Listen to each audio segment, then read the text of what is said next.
हुआ जब से बीजेपी के हाथ में गृह मंत्रालय आया, भ्रष्टाचार बढ़ा हुआ है। सीएजी का रिपोर्ट उठा के देख लीजिए, 70,000 करोड़ का कोई हिसाब किताब नहीं है।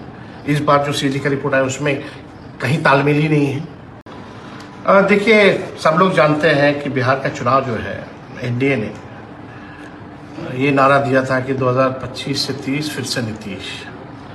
और जिस तरह से चुनाव हुआ, बीजेपी के घटक दल भी सब लोग जानते हैं, एनडीए के सभी घटक दल, कि किस हिसाब से तंत्र मंत्र पूरा सिस्टम लगा करके चुनाव हुआ। और उस समय भी हम चुनाव में भी घूम करके कहते थे कि नीतीश जी को भाजपा के लोग जो है हाईजैक कर रखे हैं और इनको दोबारा कुर्सी पे बैठने नहीं देंगे। और हम ये भी कहते थे कि महाराष्ट्र जैसा जो है रिफाइंड तरीके से बिहार में इस चीज़ को लागू किया जाएगा।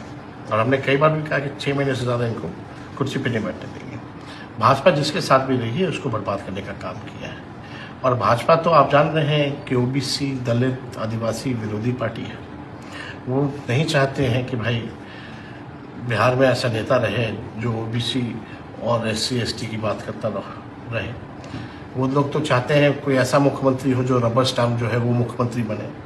और ये जो सत्ता परिवर्तन जो हो रहा है, ये जन भावनाओं के खिलाफ है।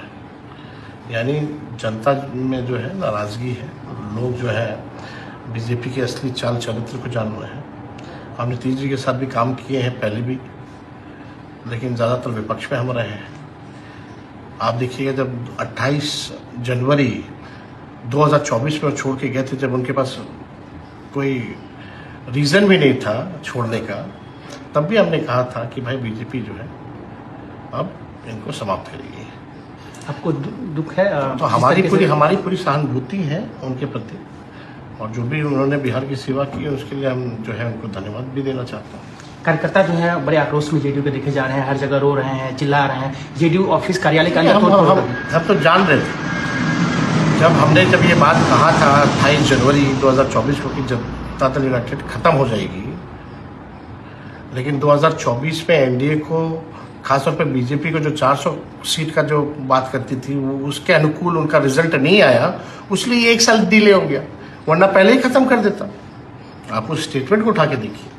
और चुनाव के दौरान भी हमने कई बार बोला है कि इनको ये लोग रहने नहीं देंगे। सदन में कई बार हम लोग बोला है, पूरा सिस्टम जो है हाईजैक कर रखा। आपको पहले से उम्मीद थी कि ऐसा होने वाला है इनके साथ? हाँ, एकदम। हम तो शुरू से बोली ना, हम आपको तो तारीख गिना रहे कब हम बोले। आप जरा उठा के उसको भी देखिए। और भाजपा जिसके साथ रही उसको खत्म करने में लगी रही है। इसका एग्जाम्पल एक है महाराष्ट्र में, अगर देखा जाए तो भी हमने इसलिए कहा था कि महाराष्ट्र में जो हुआ, सिंधे जी को आगे करके फिर जो है भाजपा ने अपना मुख्यमंत्री बनाया, तो उसी को रिफाइंड तरीके से बिहार में इन लोगों ने काम किया। काम वही किया, तरीका अलग। तो इसमें बीजेपी की या कह सकते हैं कि जेडीयू के ही कई नेताओं के नाम आ रहे हैं जो उनके कार्यकर्ता हैं, चिल्ला रहे हैं, तो क्या आपको क्या लगता है किसने किया सब जान रहे हैं।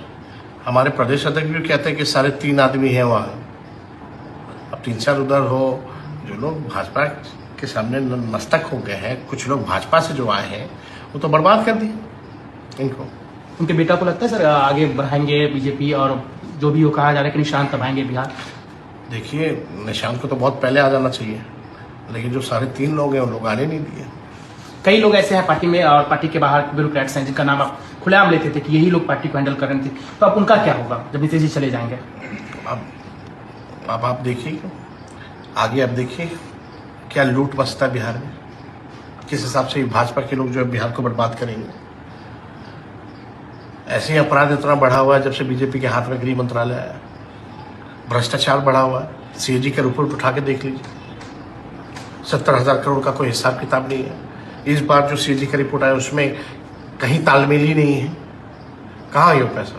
तो बिहार के लोगों ने बर्बाद कर दिया। अब आगे की लड़ाई आप लड़ने के लिए तैयार है? क्योंकि नीतीश कुमार को एक समाजवादी ना, हम लोग एकदम लड़ेंगे भाजपा के खिलाफ। हम लोग हमेशा उसके विचारधारा के खिलाफ रहे हैं और लड़ेंगे, उनको हराएंगे।